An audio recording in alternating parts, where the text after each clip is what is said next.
Hello বন্ধুরা, আজকে আমি দুপুরে মেনু কি করেছি দেখো। সাদা ভাত, স্যালাড,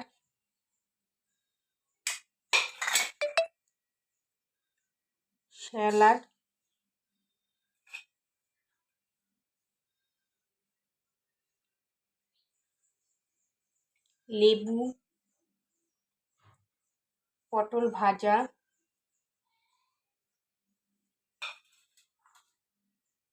টক চাটনি। টক চাটনি আমি রোজ করি, আমাকে খুব ভালো লাগে খেতে। তার জন্য আমি লাল কাঁচা লঙ্কা দিয়ে আমি রোজ করি টক চাটনি। কষা কষা মটন, কষা কষা মটন। রোজ রোজ তো পাতলা ঝোল খেতে ভালো লাগে না, তাই আমি আজকে করেছি কষা কষা, একদম কষা কষা। শেষ পাতে টক দই। বন্ধুরা, আজকে এইটুকুই রেসিপি। কেমন লাগলো তোমরা কমেন্ট করে জানাবে। Tata, bye bye.